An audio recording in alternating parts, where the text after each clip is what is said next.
Après avoir nié l'existence de la République arabe sahraoui démocratique, un dirigeant du Polisario se fait retirer son passeport diplomatique algérien.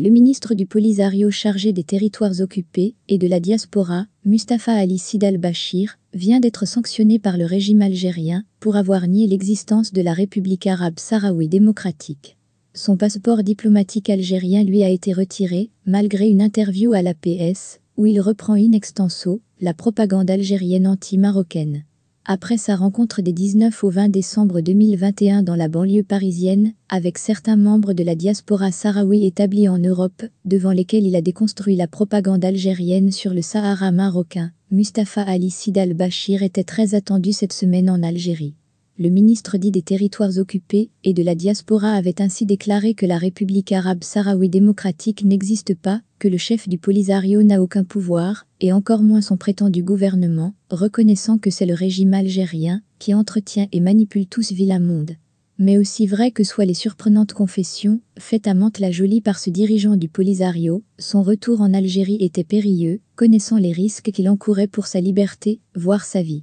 Certes, l'homme a été contraint par les services algériens d'accorder un entretien et donner des déclarations à la presse officielle locale. Ainsi, selon l'APS, à laquelle il aurait accordé une interview, le ministre des Territoires occupés et de la communauté sahraoui à l'étranger, Mustapha Ali Sid al-Bashir, a affirmé que le régime du Makzan menait une guerre psychologique et une campagne de désinformation à l'encontre du peuple sahraoui, dénonçant les mensonges du Maroc au sujet de la prétendue carte de la Ligue arabe et sa tentative de falsifier les faits par des allégations mensongères. Dans toute cette interview, où il parle des relations maroco-israéliennes, des manifestations au Maroc, de la situation des droits de l'homme, à aucun moment, Mustapha Ali Sid al-Bashir n'est revenu à proprement dit sur les propos qu'il a tenus à Mantes-la-Jolie. Pourtant, l'APS avait affirmé le 21 décembre dernier que des moyens de trucage électronique ont été utilisés par le Maroc pour déformer les déclarations de ce même Mustapha Ali Sid al-Bashir, afin de lui attribuer de fausses déclarations. Ce dernier semble donc maintenir ses déclarations devant la diaspora sahraoui en France, mais il a repris à son compte tous les éléments de langage de la propagande anti-marocaine du régime algérien.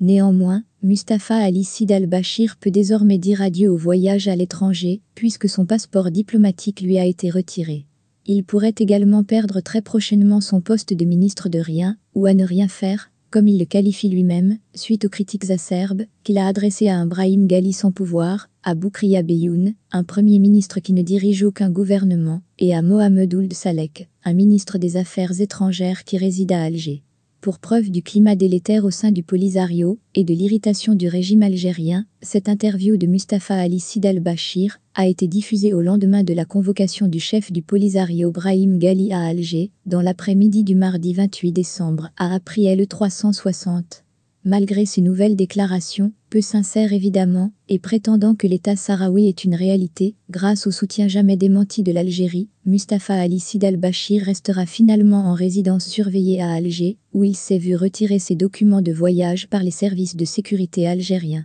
En attendant probablement de subir le même sort que l'ancien conseiller de Mohamed Abdelaziz El Marakchi, Ahmed Khalil, enlevé depuis 2009 par les services algériens, et dont la disparition n'a jamais pu être élucidée jusqu'à ce